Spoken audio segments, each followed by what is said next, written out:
এটা হচ্ছে mini AC fan. এটাকে মিনি এসি ফ্যান বলার কারণটা হচ্ছে নিচের অংশ হচ্ছে ফ্যান, উপর অংশ হচ্ছে একটি হাউস।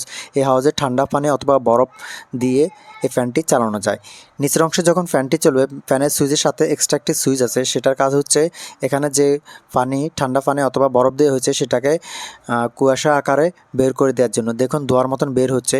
এখন যদি আমরা ফ্যানটা অন করি তখন যে ধোঁয়ার মতন যে ঠান্ডা পানিটা বের হচ্ছে, এই পানিটা পুরো রুমে ছড়িয়ে যাবে এবং রুম ঠান্ডা হয়ে যাবে। আপনি যদি পাশে এই ফ্যানটা ইউজ করেন তাহলে এই যে ধোঁয়ার মতন যেগুলো বের হচ্ছে সেটা আপনার গায়ে লাগলে অবশ্যই ঠান্ডা অনুভব করতে পারবেন, কারণটা হচ্ছে ভিতরে ঠান্ডা পানি অথবা বরফ ব্যবহার করা হয়েছে তার জন্য। এই মিনি এসি ফ্যানের ভিতরে যে লাইট আছে, এই লাইটটি কয়েকটা কালারে পরিবর্তন করে চালানো যায়। এই ফ্যানটি সাধারণত মোবাইলের চার্জার দিয়ে চালানো যায়, টাইপ সি চার্জিং পোর্ট সিস্টেমে চালানো যায়। এছাড়াও এই মিনি এসি ফ্যানটি পাওয়ার ব্যাংক অথবা ব্যাটারি প্যাক দিয়ে চালানো যায়। এখানে দুইটি লিথিয়াম ব্যাটারি প্যাক দিয়ে পাওয়ার ব্যাংক সিস্টেম করে চালানো হচ্ছে। দেখুন